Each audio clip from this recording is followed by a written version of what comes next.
Fongbe, Wemi, le soufre jaune. Ce n'est rien d'autre qu'une pierre précieuse, dotée des puissances psycho-spirituelles, un élément indispensable dans la vie de l'être, qu'on peut utiliser pour se désenvoûter, pour se purifier, pour guérir les maux du corps, pour même éloigner les liens de la sorcellerie qui rôde et campe autour de tout un chacun de nous. Voici 3 utilisations précieuses du soufre jaune. Je suppose que vous êtes pépé ou mémé à la maison et vous souffrez des arthroses ou de certaines maladies du corps qui vous empêchent de réussir concrètement dans la vie. Allez chercher un peu de soufre jaune, Wemi. Vous connaissez bien camphre. Vous cherchez camphre ayant la forme carreau, donc camphre qui ressemble à sucre. Vous cherchez aussi un peu. Vous cherchez de l'ail, ayo et du beurre de karité. Comment vous allez associer les ingrédients? Vous réduisez le soufre jaune en poudre. Camphre, vous allez réduire aussi en poudre.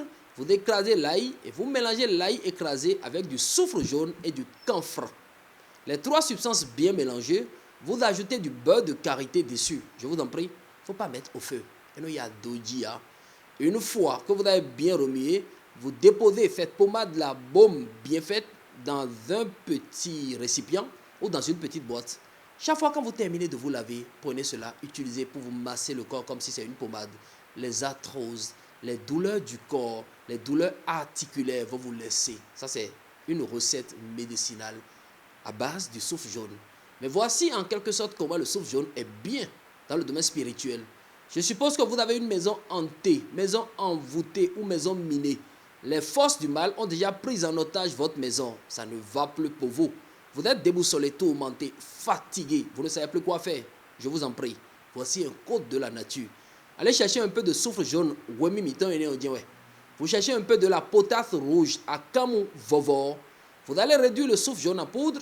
Je suppose que vous êtes dans une maison carrée. Achetez soufre jaune pour au moins 1500. Potasse rouge pour 1000 francs ou 1500. Vous allez réduire les deux en poudre.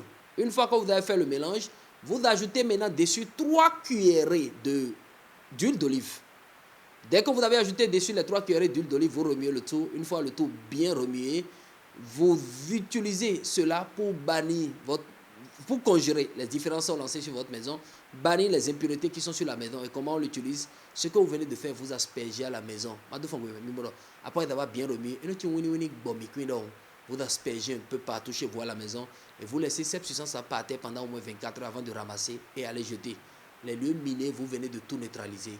Les envoûtements, vous venez de tout chasser. Les esprits nocifs, vous venez de les délocaliser de ce lieu-là. Et votre maison devient à nouveau une maison de bénédiction. À l'humanité et à tous, voici un bon secret pour chasser la sorcellerie. Allez chercher un peu de soufre jaune, Wemi. Un peu aussi de l'autre piment nommé pili pili. Taki dame, taki miton. Vous devez faire, il ne faut pas éclater le piment, il faut découper en petits morceaux. Le soufre jaune, vous concassez, vous mélangez les deux. Et vous l'utilisez comme encens souvent les mercredis, soit chez vous à la maison. Écoutez, le retour est efficace. Les forces négatives vont vous laisser le temps de réussir.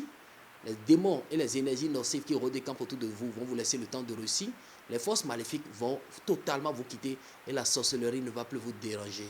Une dernière astuce pour votre bien-être aussi, toujours pour se purifier. Surtout quand on voit qu'on est bloqué. Bloqué veut dire plus d'avancée, plus de régression. On est stagné quelque part. Allez chercher un peu de soufre jaune et aussi un peu de clous de girofle. Vous allez réduire le soufre jaune en poudre, les clous de girofle en poudre. Vous mélangez les deux dans un petit bocal et ça y est.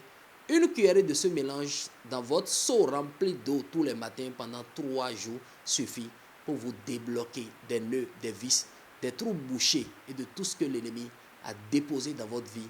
Que l'Éternel des armées soit avec tout un chacun de vous, que la paix du cœur règne et demeure sur vous. Nous n'allons pas boucler sans penser à nos frères fonctionnaires qui sont à l'écoute, ou bien ceux qui exercent une profession libérale, nos amis étudiants, nos parents, frères et sœurs qui nous écoutent en ce moment. Vous savez souvent, quand on prépare du gombo à côté de vous, essayez toujours d'appliquer ce secret-là pour disloquer vos ennemis.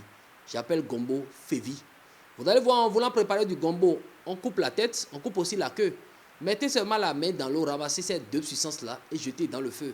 Il sera difficile à un être humain qui vit, qui marche, qui mange, qui boit comme vous, de vous détruire. Que Dieu veille et demeure sur chacun